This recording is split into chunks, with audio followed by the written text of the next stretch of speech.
um bate-papo hoje sobre estruturas.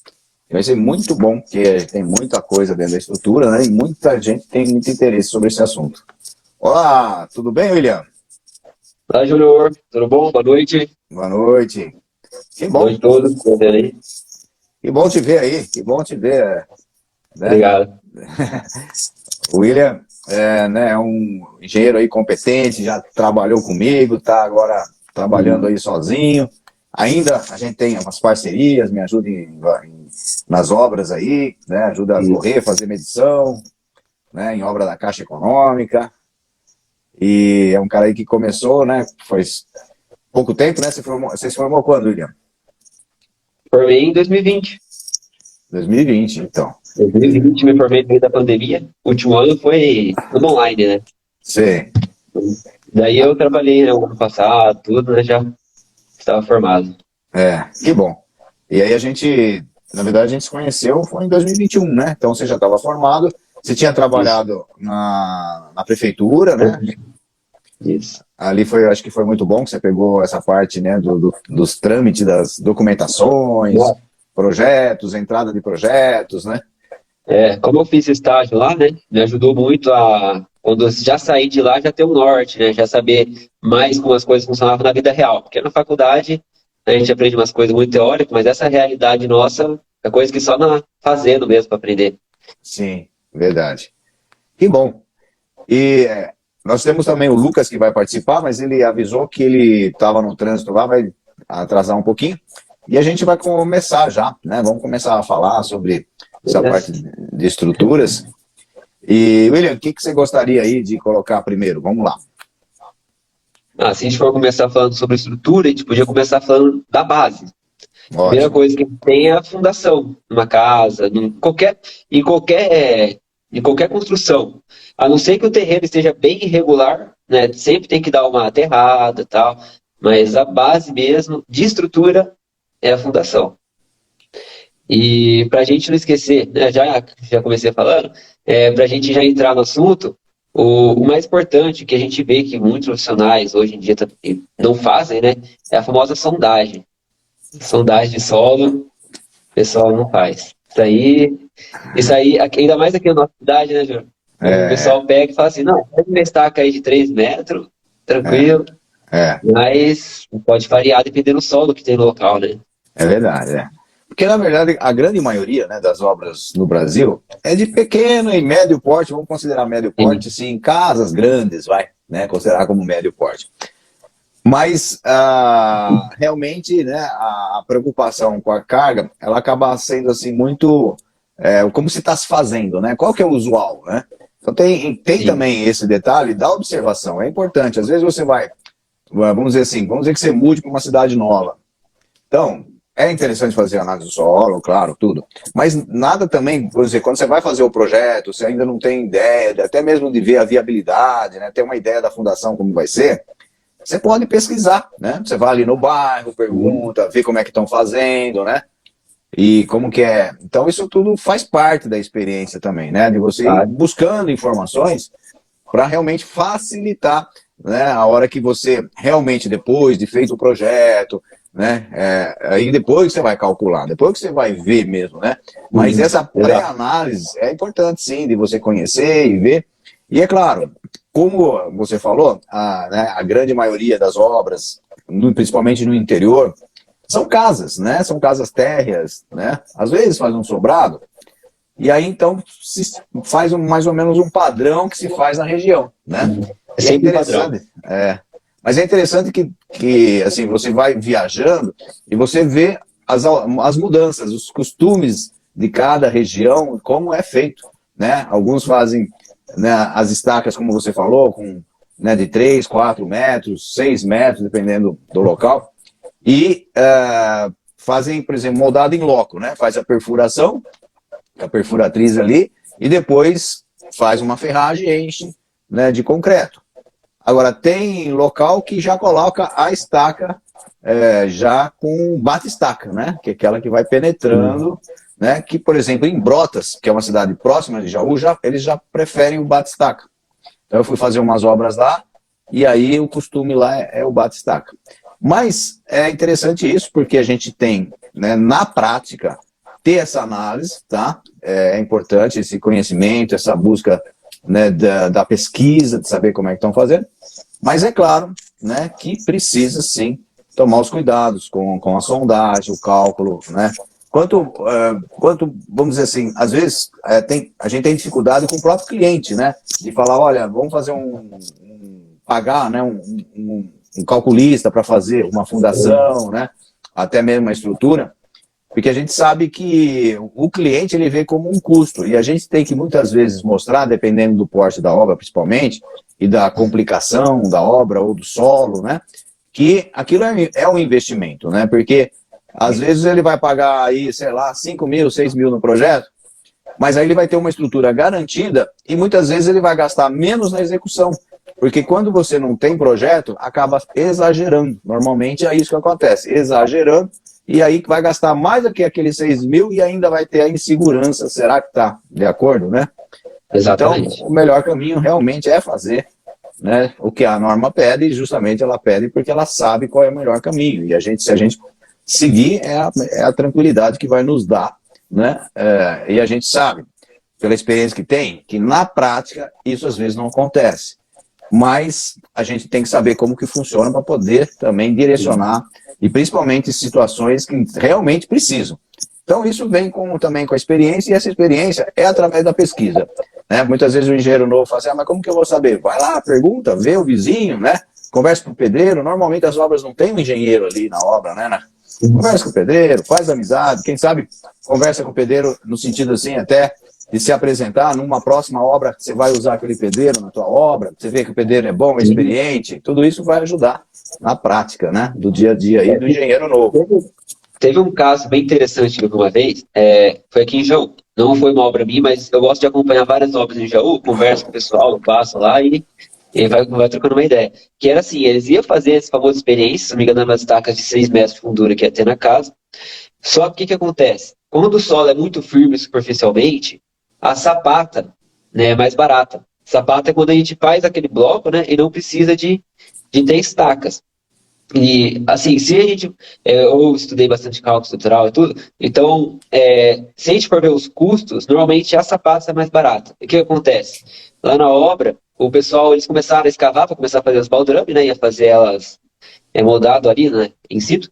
E acontece que, próprio escavando, eles viram que o solo era muito duro. Então o engenheiro que eu conhecia, né, ele foi, pegou uma amostra do solo ali até 1,5 metro, mais ou menos, que é o que a norma pede, e levou para analisar. Ele viu que o solo lá era suficiente para fazer uma sapata, então ele conseguiu economizar na obra logo de início ali, ele já viu isso. Às vezes tem a pissarra, né, aqui na nossa região tem muita pissarra, então a gente tem que optar por esse tipo de fundação. Agora a gente está falando, vai ter um especialista que chegou aí, ó, né? O Lucas Lopes. E aí, tudo bom? Como é que você está? Boa noite, João. Boa noite aí. Boa tudo noite. Bem, vocês? Eu estou bem.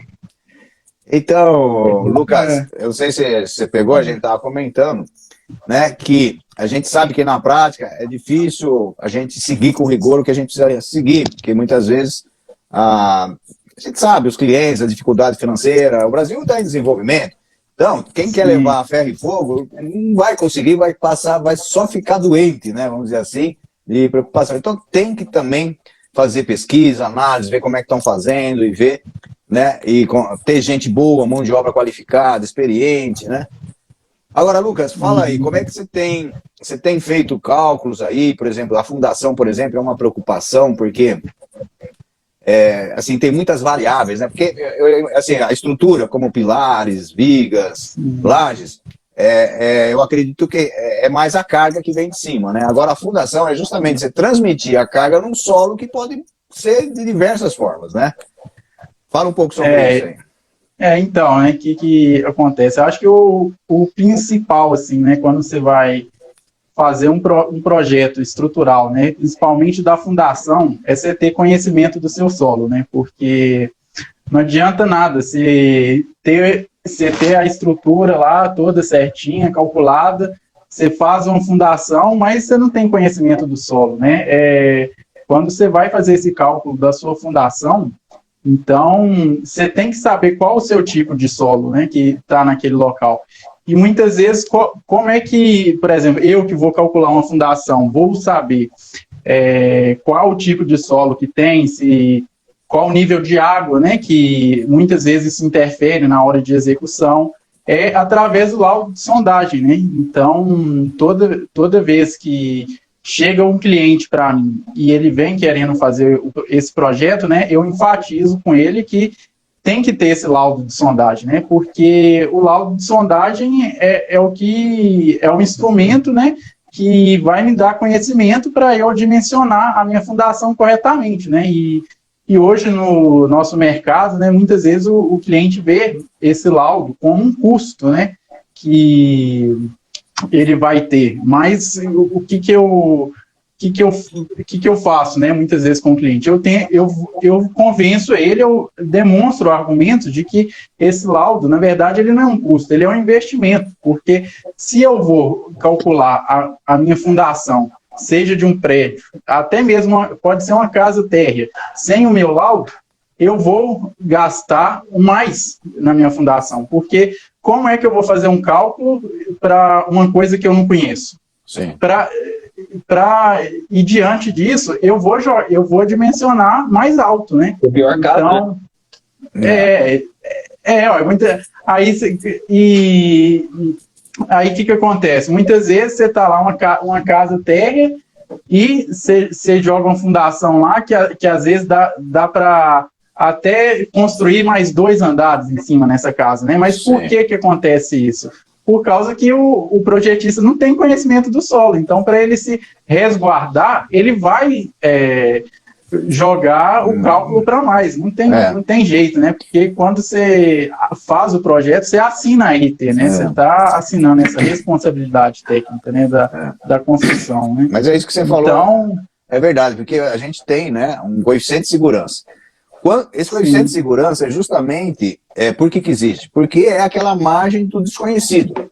Então, quanto mais desconhecido, menos dados você tiver, né, menos conhecimento você tem da situação, do solo, das cargas, da estrutura, você mais precisa desse coeficiente, né, de segurança maior, né? Você aumenta esse coeficiente de segurança maior. E quanto maior o seu coeficiente, quanto maior o seu coeficiente, mais aço você vai usar na sua fundação.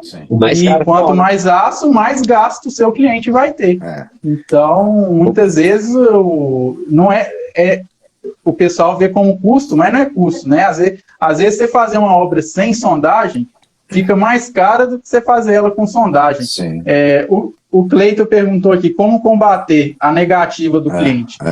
Uma das opções que eu faço é mostrar. Você pega um comparativo, uma tabela comparativa de quanto de aço você vai usar numa fundação sem o seu laudo SPT e uma outra fundação com laudo. Então, diante disso, o consumo de aço muitas vezes dá grande diferença, entendeu? Então, com isso daí é uma das opções, né, de você estar demonstrando. Uma opção boa seria deixar preparado, né? Seria deixar preparado, por exemplo, o cálculo que você faz de uma fundação no pior caso. Sim. Só que nesse, tipo assim, você faz sondagem no terreno, só que você dimensiona ele das duas maneiras. No pior caso, seria o que normalmente se você não tivesse feito a sondagem, e o que você tivesse feito a sondagem. Você consegue mostrar para o cliente, se não tivesse feito sondagem, teria gastado tanto só com a fundação, e com a sondagem fiz tanto, você conseguia economizar, você consegue mostrar para ele visualmente o quanto isso pode ajudar ele, né?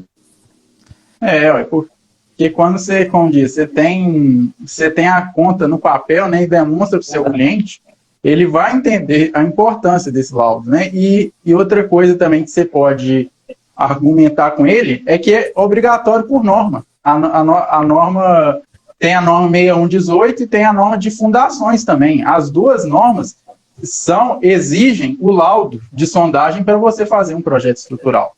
Então, isso daí também eu vejo como um argumento, porque muitas vezes o nosso cliente, né, final, ele não sabe que tem normas que a gente deve seguir, que o engenheiro deve seguir, né? Então, quando você expõe isso para ele, já facilita também dele compreender por que é necessário a gente fazer esse laudo. Isso mesmo. É isso mesmo, eu acho que a gente conseguir combater a negativa é justamente mostrando, né, para o cliente as vantagens e benefícios que ele vai ter, né, com a engenharia, né, com a tecnologia, utilizando a tecnologia e a técnica dentro da engenharia.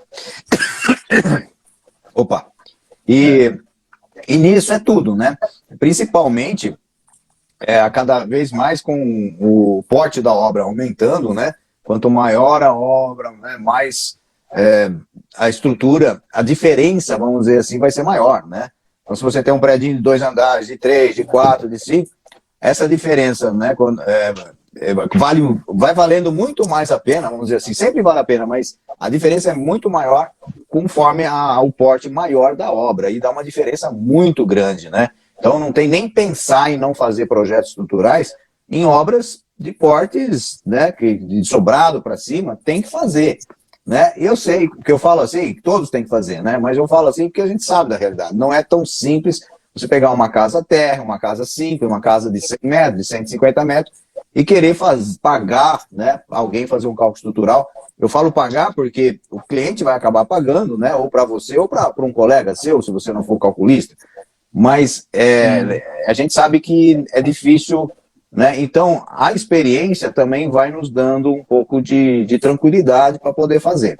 Mas se a gente conseguir convencer, demonstrar para o cliente, né, a importância de que ele vai ter uma qualidade muito maior, isso é fundamental. Mesmo porque eu fiz algumas anotações, né, de erros que ocorrem em obra, né? Eu fiz aqui porque, na verdade,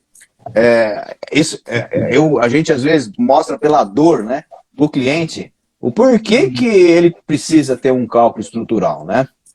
Então, muitas vezes, até mesmo, por exemplo, muitas vezes até eu não vou dizer nem só o cálculo em si, mas o projeto estrutural, né? Porque o projeto estrutural ele vai dar, por exemplo, os eixos de vigas e pilares, né? Vai demonstrar para você com antecedência quais as interferências que pode ter, como a incompatibilidade, né, com hidráulica, com elétrica, né? Então você consegue fazer ainda mais hoje com ferramentas BIM, né? Você consegue fazer aí no ArchiCAD, no Revit, de forma que você já enxerga a tua obra pronta de forma digital, né? O escoramento, se você puder também, né, programar, saber o tamanho dos vãos, a importância, né, a carga que vai, então tudo isso são formas de você antecipar e também economizar, né? E o cliente sabe. Então essas são formas da gente tentar convencer o cliente da importância, né? Outra coisa também de um projeto bem definido, tendo conhecimento da utilização, né, do prédio, né? Porque muitas vezes, conforme a utilização, tem uma sobrecarga, né, Lucas? E aí o cálculo muda tudo, né? Se você vai fazer uma garagem, um estacionamento de carros em cima da laje, é uma coisa. Se vai fazer uma biblioteca, ou se você vai fazer um dormitório, uma sala. Às vezes até salão de festa, né? Hoje muitos prédios tem esse salão de festa, né? Então, quando você vai fazer o cálculo para esse salão de festa, você tem que imaginar ali que são mais pessoas que vão frequentar esse salão, né? Então, você tem que prever esse peso que cada pessoa vai ter na minha estrutura, né? Então, muitas vezes, se isso não é calculado, isso pode gerar problema na minha estrutura, né? Pode gerar uma trinca, pode gerar, em último caso, desmoronamento, né? Igual, por exemplo, né? Muitas vezes no caso lá nos Estados Unidos, né? Que uma varanda chegou a colapso, né? Com um monte de gente lá, né? Provavelmente essa varanda não foi calculada para o tanto de pessoa que estava ali, né? Então, quando você tem o seu projeto estrutural, você consegue prever todas essas cargas antes mesmo de você começar a construir, né? Então, isso daí é importante também. Quem faz bastante projeto estrutural, a gente tem que pensar sempre no pior caso. Então, por exemplo, uma varanda. Se aquilo lá estiver cheio, tipo um Réveillon, o pessoal tá tudo ali numa sacada, numa casa, vendo os fogos de artifício em algum lugar. Imagina se a sacada não foi feita para ter o limite máximo de gente lá. vai dar problema. Provavelmente. A gente tem que pensar nesses casos, principalmente, né, dependendo do local, né? Igual eu falei, Réveillon não é todo lugar que tem fogos de artifício, mas principalmente nesses lugares tem que ser pensado essas coisas. E o outro caso também, que quando você estava falando também, eu lembrei, é que quando nós vamos calcular, nós temos o estado limite de serviço e o estado limite último. O último é tipo, aguenta o peso, aguenta os momentos, tudo tranquilo, beleza, então. Mas nós esquecemos, às vezes, que a pessoa, quando está aí na estrutura, ela tem que se sentir confortável. Então, por exemplo, salão de festa, às vezes o pessoal está dançando, se a laje está vibrando muito, a pessoa fica com um pouco de medo de estar lá. Isso aí é um cálculo de estado limite de serviço. Então, você tem que dimensionar para a pessoa também ficar confortável lá. Uma escada, que o tempo todo tem gente subindo e descendo dela. Imagina se a escada fica se mexendo, fica dando uma vibrada, assim. A pessoa vai ficar com medo de subir essa escada. Então, também é um caso que a gente tem que levar em consideração. Se a pessoa, deixar confortável a pessoa morar ou estar lá naquele ambiente, né? Isso mesmo, né? O que o William falou, né? O meu estado limite de serviço você prevê ele a curto prazo, né? Que é o conforto da minha estrutura, né? Diante de tudo isso, né? E o outro estado limite último, né? É em caso de colapsos, né? Quando você calcula para esse estado, para minha estrutura não colapsar, né? É o último caso, que ela está segura. E muitas vezes, né, eu já até vi projetos que me veio, né, de outros engenheiros, em que a pessoa preocupava muito com esse estado limite útil, mas não olhava o estado limite de serviço, né? Que é esse conforto para que a pessoa use a minha estrutura, né? Então, muitas vezes o pessoal não olha esse estado, mas ele é um ponto importante, né? É uma etapa importante do meu projeto estrutural, né? Que deve ser levado em consideração, sim. Perfeito. Então, dentro que vocês falaram, realmente, varanda é uma coisa que tem realmente detalhes e tem uma preocupação, né, principalmente com relação em balanço, tem o negativo, então a preocupação também é na hora da execução, porque muitas vezes até existe um projeto, mas se não for executado de acordo, né, então aqueles ferros que são negativos no caso do balanço, né, se na hora lá o pedreiro põe para baixo, pisa em cima, na hora da concretagem, sei lá, então esses cuidados precisam ser tomados também, né? Da mesma forma a escada, né? Muitas vezes a escada ela é um balanção, né? A gente fez uma escada há pouco tempo, até o William estava junto, em U, né? E deu um trabalho bastante grande, não só pelo cálculo em si, mas também pelo dimensionamento de altura de degrau, patamar. Por exemplo, a gente tem que fazer com que os degraus tenham todos os mesmos altura, né? Porque senão fica ruim, cara. O fato de ter degrau com alturas diferentes, isso faz com que as pessoas trupiquem, né, até na escada, então tem que ter. E muitas vezes é interessante que você tem aquela argamassa de regularização, muitas vezes, e muita gente não considera, e aí na hora que vai fazer escada, começa a dar diferenças de altura. Então isso também é uma preocupação na estrutura, apesar de ser já, vamos dizer, no acabamento da estrutura, mas se você fizer a estrutura errada, na hora do acabamento é que você vai ver que deu errado, né? Então tem muitos erros realmente que acontecem, e a importância de ter um engenheiro acompanhando também para convencer o cliente é justamente isso. Por que obra dá dor de cabeça? Que geralmente não tem engenheiro para ver isso, e aí começa a ter esses milhões de problemas, realmente, né? Verga contra verga também é uma coisa que muitos pedreiros aqui na nossa região, se a gente não tiver em cima, eles não fazem, né? Se você bobear, você vira as costas, no dia seguinte você volta, não tem, cadê a verga, né? Então, são situações também que são necessárias. E como é que é isso, Lucas? A verga contra a verga, ela não tem um cálculo, ela é simplesmente como que a gente pode dizer, um artifício para que você distribua melhor a carga ali, né? Da alvenaria. O que acontece com a verga e contra-verga, né? Qual que é a função dela, né? Basicamente, ela vai proteger a minha estrutura para ela não trincar, né? Porque quando você tem a janela na minha parede, né? Essa abertura da minha janela, ela faz um esforço, né, para a minha parede. Então, quando você tem a minha verga e contra-verga, ela vai combater esse esforço, né, que a minha abertura tá exercendo, né, para a parede e com isso ela evita trinca, né, porque eu acho que é muito comum, né, a gente ver em casas ou até prédios, né, aquelas trincas de 45 graus, né, em janelas e às vezes até em porta, né, e a maioria dessas trincas são causadas pela falta de verga contra verga, né? Porque a minha janela está ali, a abertura está ali, ela vai exercer uma força no meu tijolo, né? E o meu tijolo, ele não foi feito para, como se diz, aguentar esse esforço, né? O meu tijolo, ele é feito ali simplesmente para vedação, né? Falando desse tijolo cerâmico convencional, né? Ele não é feito para aguentar esforço. Então, muitas vezes, quando você não tem essa verga e contra-verga, vai gerar essas trincas, né, em portas e janelas que, por causa disso, que o meu tijolo, ele não é feito para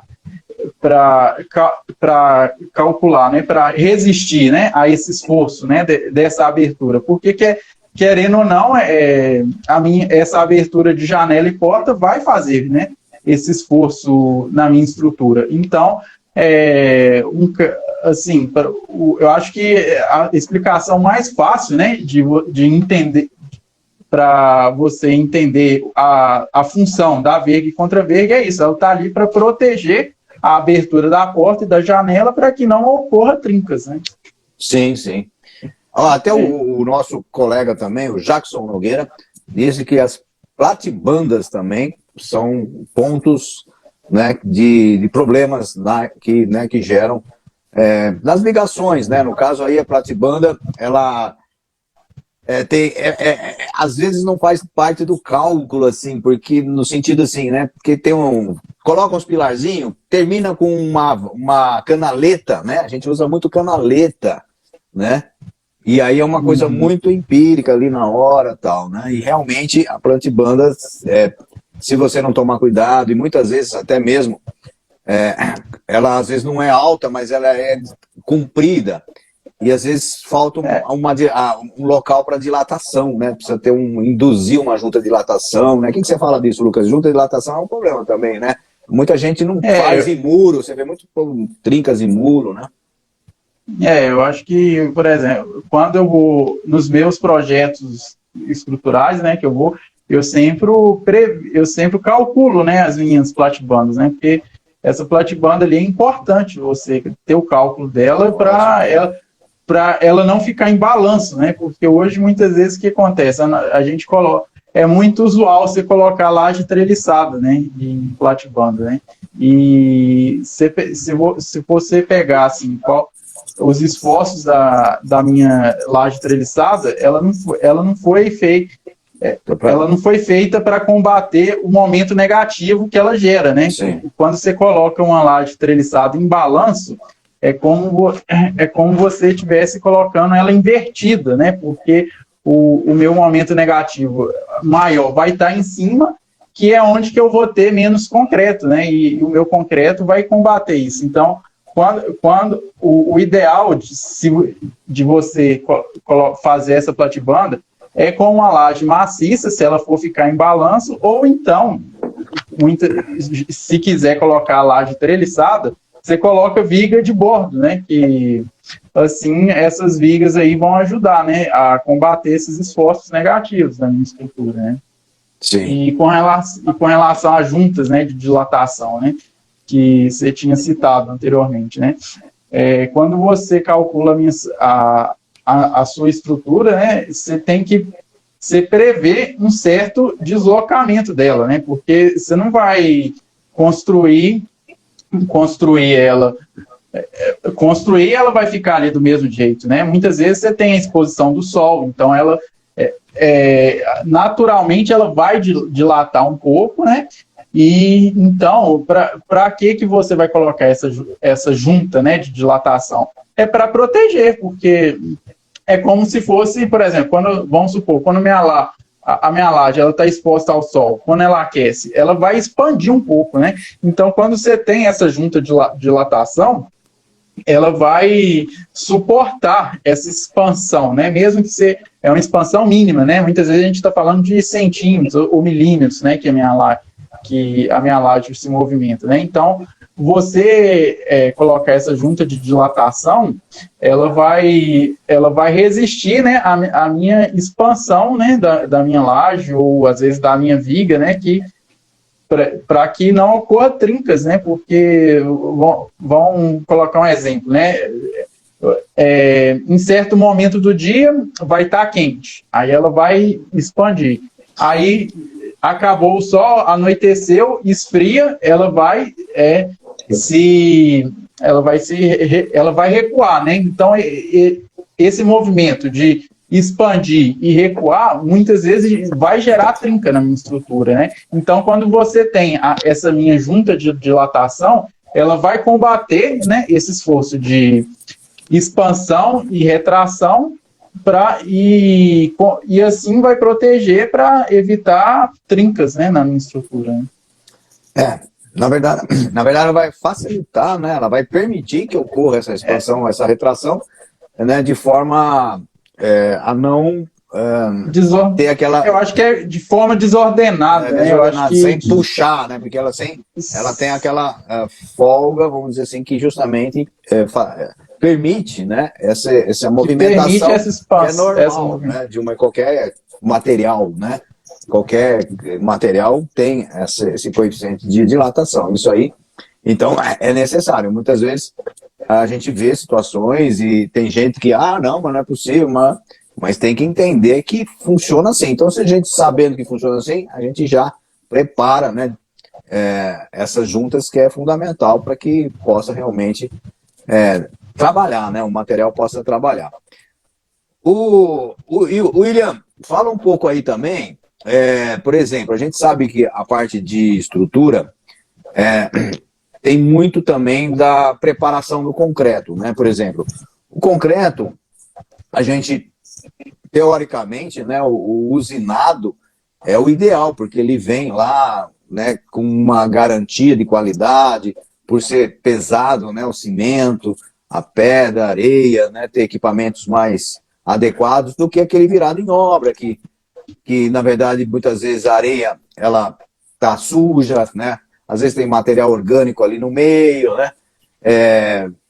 O próprio cimento, muitas vezes a gente não sabe se o pedreiro ou mesmo o ajudante errou no cálculo, em vez de pôr, sei lá, 4 sacos, pôr só 2 ou 3 sacos, né?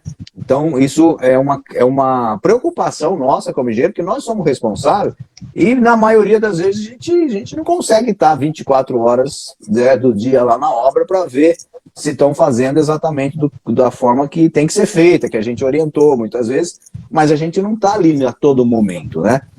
E você já sentiu isso na pele, né, William, da preocupação de estar junto, estar conversando, essa parte de liderança também com o pessoal, para que a coisa aconteça na prática exatamente da forma que foi calculado na teoria, né?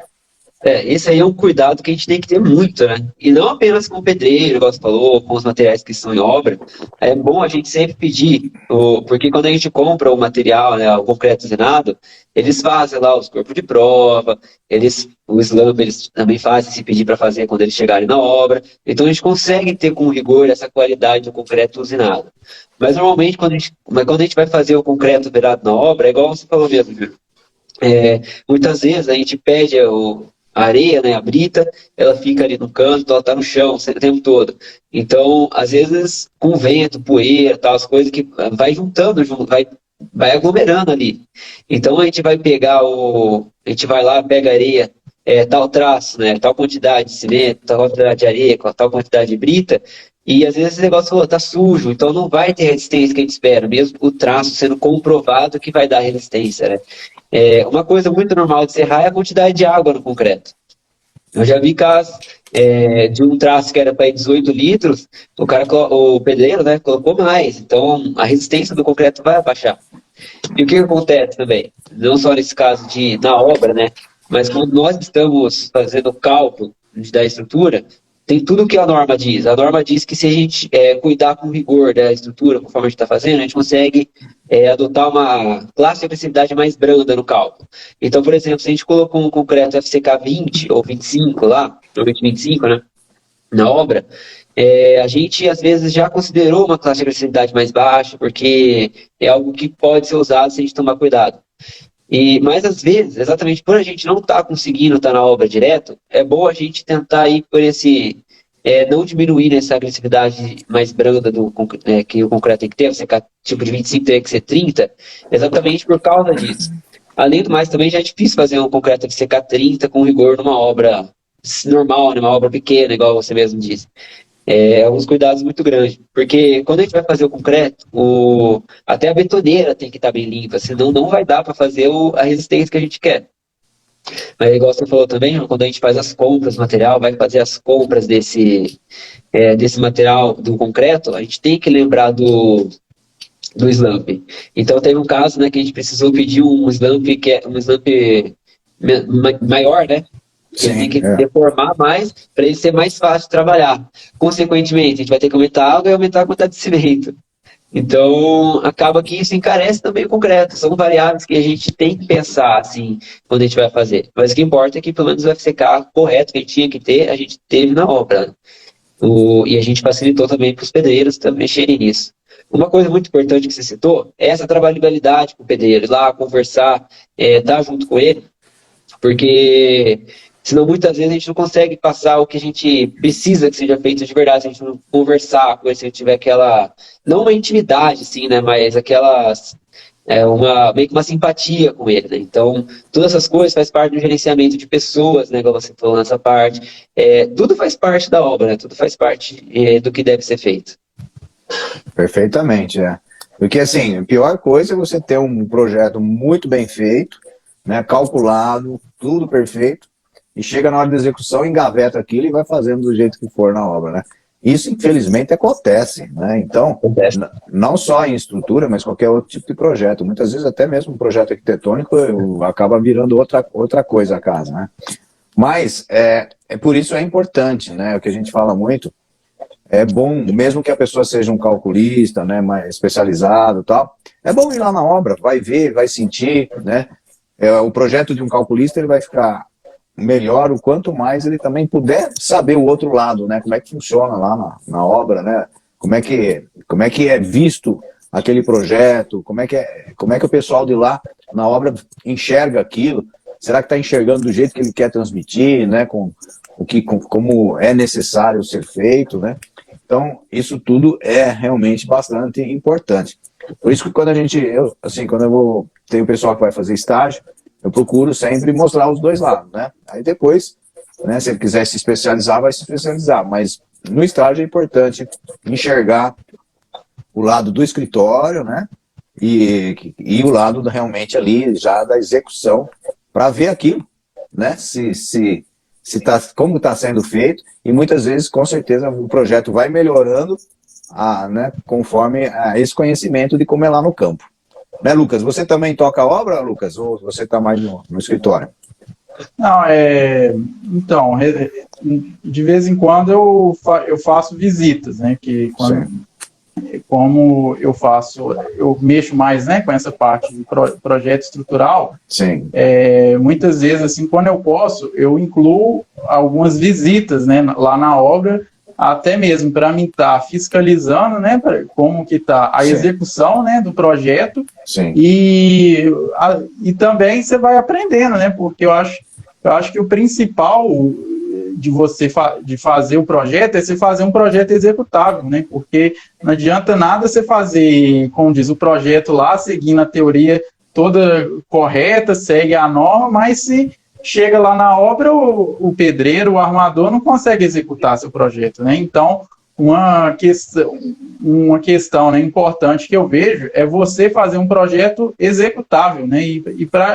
E para que você consiga isso, né, você vai precisar de estar ali, né, no dia a dia da obra, né, porque realmente, se ficar só no projeto, né, essa sua parte prática, né, de obra, ela fica um pouco prejudicada. Então, E o que eu vejo também, o que acontece muito é a pessoa é muito bom, né, nessa parte de projeto, mas às vezes o projeto dele tem algumas dificuldades, né, para executar. Então, você conseguir associar o seu projeto para ter uma forma executável, né, do pessoal lá na obra executar, é um ponto-chave, né, para que acontece, né, que você tem que ter, né, porque não adianta nada, vamos lá, você faz um projeto lá, você calcula a viga, ela precisa você coloca não sei quantas barras de aço lá na minha viga, aí o cara vai armar a viga, faz a forma, mas quando vai concretar, o concreto não consegue passar, né? O que vai adiantar para isso, né? Então você tem que ter essa parte prática também, né? Para que você mande o seu projeto para a obra e que você tenha uma certa segurança de que o pessoal vai executar ele, né? Então eu acho que isso é muito importante. Perfeito. Uma outra coisa que eu acho que é importante a gente estar falando, que cada vez mais a gente está usando vários tipos de estrutura, no sentido assim, né? Nós temos madeira, nós temos estrutura metálica, né? Steel frame, né? Hoje tem muitas obras aí com a estrutura de metálica, né? Para steel frame. E tem também o concreto armado, que, na verdade, no Brasil é o mais comum, né? As pessoas partem mais para o concreto armado. Mas é importante a gente também, né, saber disso, porque hoje em dia eu tenho feito muito, por causa mesmo da arquitetura, né? Hoje se faz muitas casas assim com as garagens, né? Principalmente em condomínio, loteamento fechado, né? Onde você não tem um muro e aí você tem aqueles vãos, às vezes longos, e você tem uma cobertura bem esbelta, né? Bem. E, por exemplo, você tem um vão livre muito grande, né? O que hoje eu acho que é uma coisa comum quando você pega projeto dessas casas, né? Que você citou de condomínios fechados ou até mesmo casas alto padrão, né? Hoje em dia eu tenho, pelos projetos assim que eu pego, eu vejo que é muito comum o arquiteto colocar muito vão livre, né, na casa, né? E uma solução assim que eu acho, né, que para você combater isso é você estar usando viga metálica, né? Então, muitas vezes você fazer a sua estrutura mista, né? Você pega a sua estrutura de concreto e quando você tem esses vãos livres, né, como você falou, vão de garagem ou muitas vezes vãos de sala, né, da casa, você coloca uma viga metálica que ela vai conseguir vencer, né, esse vão livre e muitas vezes não vai ficar uma viga, por exemplo, se fosse colocar uma viga de concreto, ela ia ficar uma viga muito alta, né? Então, sim, você consegue diminuir essa altura, né? Isso. Com uma viga metálica, né? Então, isso tudo a gente precisa saber hoje, cada vez mais mexer com todos esses materiais e saber as vantagens e desvantagens, né? Muitas vezes nem o cliente não sabe, né? Porque às vezes alguma estrutura demonstra ser melhor para alguma coisa, mas ela tem também algumas consequências, tipo, por exemplo, manutenção, né? Por exemplo, uma estrutura de madeira ou mesmo metálica, ela tem uma manutenção maior do que uma de concreto. A de concreto tem uma durabilidade maior, podemos dizer assim, né? E ela, então tem alguns detalhes que também, por exemplo, a estrutura metálica, ela requer uma mão de obra mais qualificada, né? Normalmente é uma montagem que você faz na obra, né? A coisa já vem pronta, industrializada praticamente, você vai montar na sua obra, né? Hoje em dia é muito utilizado, eu com o William aí, a gente tem feito muito, as casas, de vez de fazer o telhado, a cobertura, né, com madeiramento, faz também com estrutura metálica, né? E faz aquela telha, às vezes a telha sanduíche, né, que a gente chama, então acaba fazendo as pratibandas, fazendo essas casas que tem um telhado embutido, né? Tá utilizando muito disso, né? E isso acaba mudando toda a estrutura, né? Não só a estrutura do telhado, mas toda a estrutura de uma casa. Não é mesmo, William? Ah, com certeza, principalmente porque esses telhados, né, feitos normalmente com a telha galvanizada, até mesmo a estrutura galvanizada, eles são uns telhados que são menores, né, então acaba que eles apoiam na viga, eles apoiam na laje. Tem muito telhado que a gente faz que só apoia nas extremidades, né, então tem as terças que passam, apoiando toda a madeira, então normalmente são telhados com caimentos maiores, e realmente com caimentos menores a gente costuma usar muito galvanizado, o metálico, porque o preço da madeira nos últimos, com a pandemia subiu bastante, né? É claro que tem alguns casos que a gente não dispensa ela, por exemplo, quando a gente vai trabalhar com telhas de inclinação normais, né? 30%, 35%, que é a holandesa, né? Essas telhas mais de barro, que a gente encontra bastante. Então, algo que eu costumo falar bastante, que cada obra é um caso diferente. A gente tem que analisar toda a arquitetura, toda a estrutura, para ver o que vai se enquadrar melhor, ver o que vai trazer ficar bem confortável para o cliente, né? É o que é o mais importante. Então varia bastante. É isso mesmo. E você tem feito também, Lucas, cálculos assim, obras mescladas, que tem estrutura metálica, tem madeira, tem concreto, como é que é? Sim, hoje, como eu disse, né, hoje é muito comum, né, você vê casas, né, com estrutura mista, né, porque a minha estrutura mista, ela vai facilitar a minha execução, né? Eu acho que uma coisa importante também é você ver onde vai ser executada essa obra, né? Porque muitas vezes não é viável você colocar uma viga metálica na sua casa porque a região não trabalha com isso, você não acha, e se for comprar, vem de longe e acaba ficando muito caro, né? Então, quando você vê que é viável, né? Isso daí ajuda muito, né? Você botar uma viga metálica quando você tem um vão grande. Eu já peguei casas para fazer que o arquiteto queria um vão de 8 metros, né? Então, para você vencer esse vão com uma viga de concreto, você precisaria de uma viga mais alta, né? Sim. Uma viga alta, né? De 70 centímetros, 60 centímetros, né? E quando você já parte para a minha viga metálica, uma viga metálica de 20, às vezes até 30 centímetros, ela consegue vencer, né, esse vão livre, né? E questão do telhado, né? Hoje também o pessoal vem preferindo usar muito essa telha sanduíche, né? E eu vejo também que uma vantagem, né, dessa telha sanduíche ela é uma estrutura mais leve, né, do que você colocar um telhado de madeira, ou às vezes esse telhado convencional, né? Então,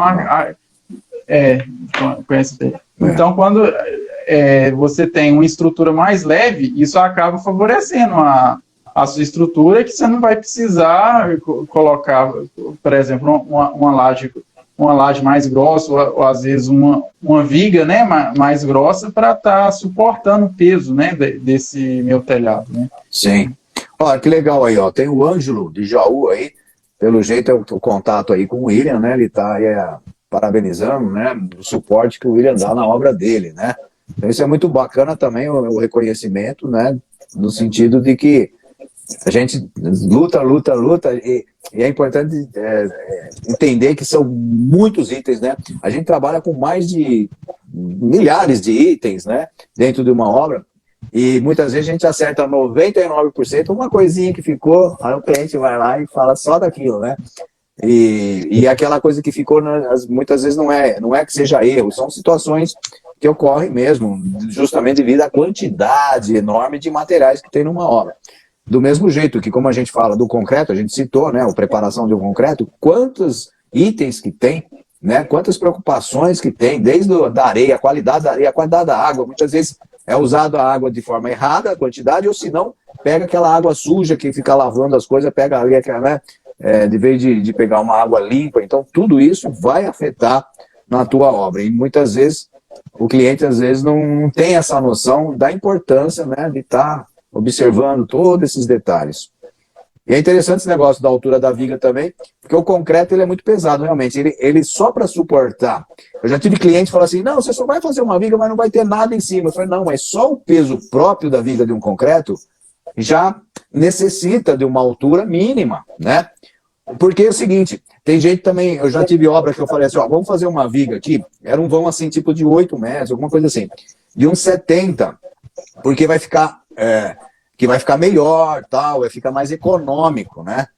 Aí a pessoa pegou e foi na conversa de um outro lá, e falou, dá para fazer com viga de 40. Tudo bem, não é que não dá pra fazer, dá, mas o ferro que você vai ter que pôr lá, vai ficar mais caro uma viga de 40, a não ser que você queira esteticamente, mas isso tem que ser explicado muito bem para o cliente, que o cliente às vezes ele acha que se estiver colocando menos concreto, ele vai ficar mais barato, mas não é. Normalmente o ferro... E hoje dá o contrário, né? Hoje o aço está mais caro que o concreto, né? Caro. Então, você...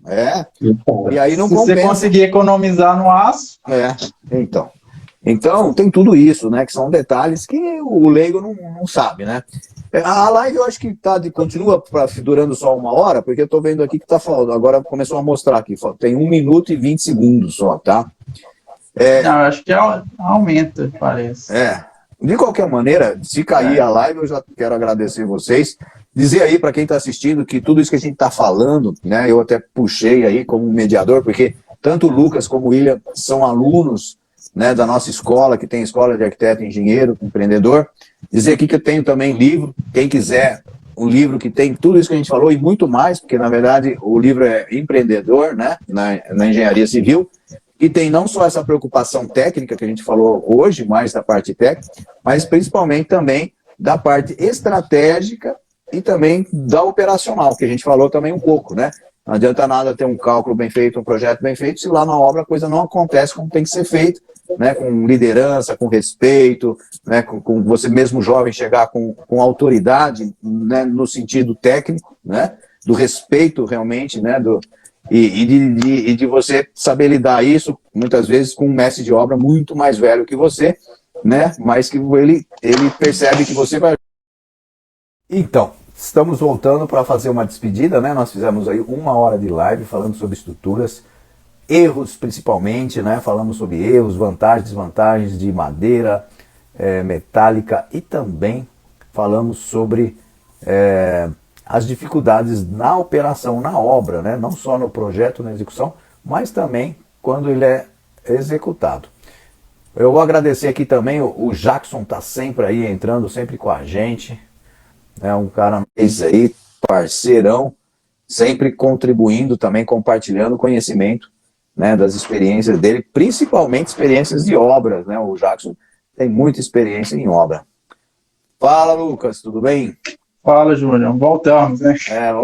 Vamos voltar para, pelo menos, a gente finalizar, poder finalizar, porque eu também faz algum tempo que eu não faço live, esse ano eu não fiz, e o ano passado estava sem limite, né? E eu acho que agora voltou a ter o limite de 1 hora, vai ver.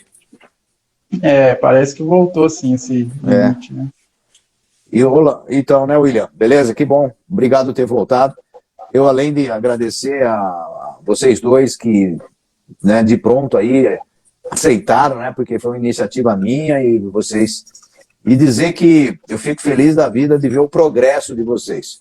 Né? O Lucas eu já acompanho aí, eu acho que já tem uns 2 anos no mínimo, né, ou mais. E o quanto, né, você...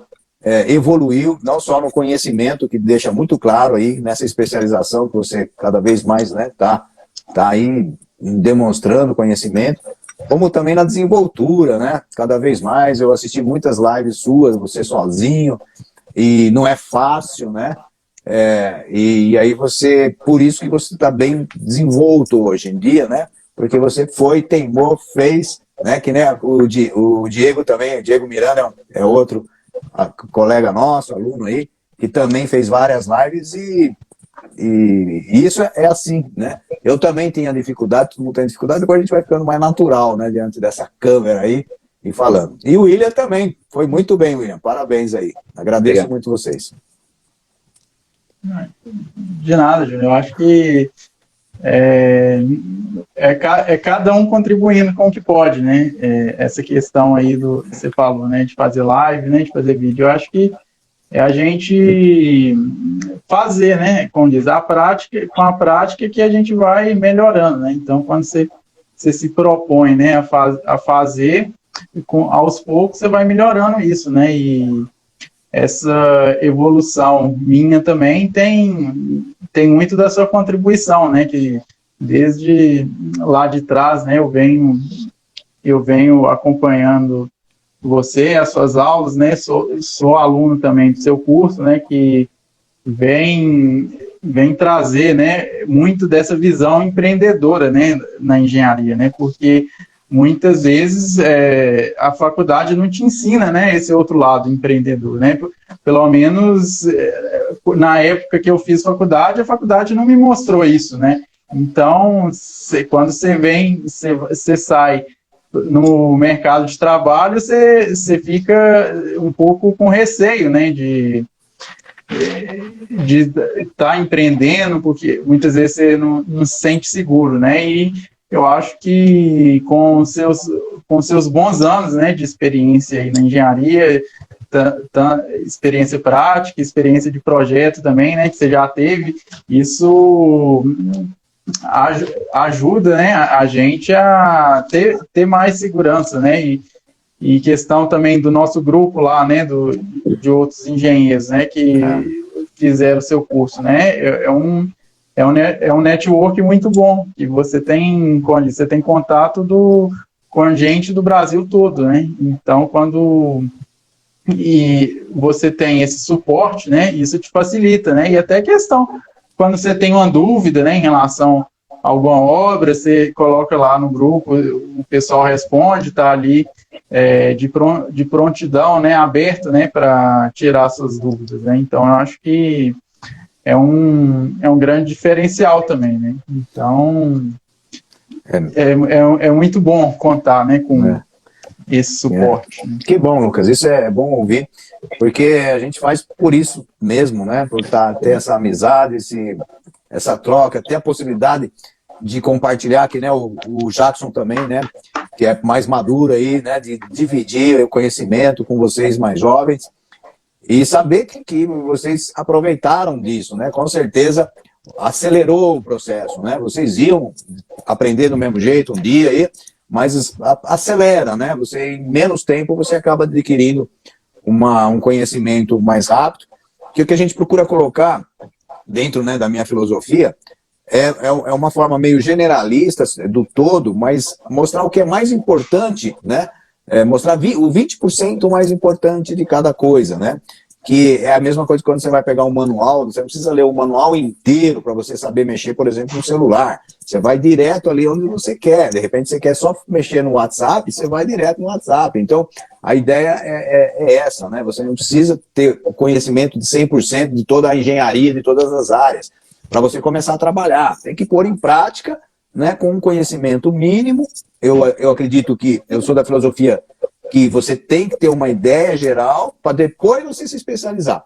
Porque senão, se você for um especialista logo de cara, você vai ter dificuldade de interagir com as outras áreas, muitas vezes não entende o outro lado, né? Então, se você que já viu, passou, entendeu, tem essa visão empreendedora, né, no sentido de ver cada projeto, cada obra como algo que tem que ser viável, né, financeiramente, ou mesmo ambiental, né, social, legal, né? Então, tudo isso é muito importante ter esse conhecimento.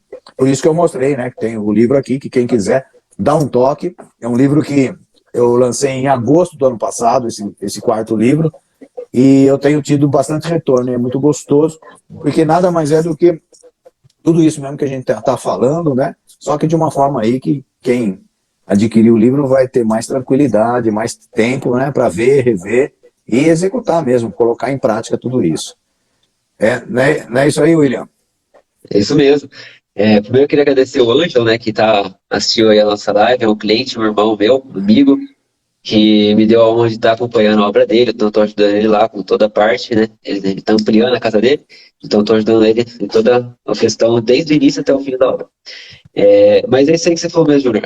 Quando a gente começa a estar na obra, a ver como realmente é executado, como realmente é feito a obra, a gente consegue ter uma outra visão. A gente consegue ter uma visão do lado do trabalhador da obra, né, que é um lado mais pesado fisicamente. Então é algo que a gente tem que entrar em consideração. E outra coisa muito importante que você falou é a parte é a parte de falar aqui. Essa iniciativa de falar, de conversar com vocês, passar essa conversa pro pessoal, não é apenas, tipo, querer mostrar que eu sei, é um jeito de você também adquirir uma confiança, é um jeito de você adquirir essa iniciativa, esse saber, realmente, essa confiança, saber que você sabe fazer, né?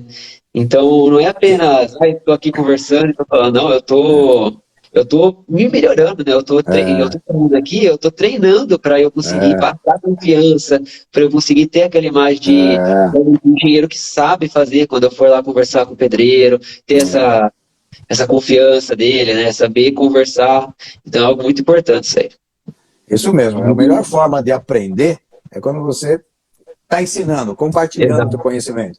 Porque você toma mais cuidado na hora que você vai falar, você vai procurar ler antes, estudar antes, para poder falar, né? Então, a melhor forma de aprender é fazer isso que a gente está fazendo aqui, né? Porque a gente teve que se preparar, né? Teve que falar, o que eu vou falar, né? Não vou falar besteira lá, né?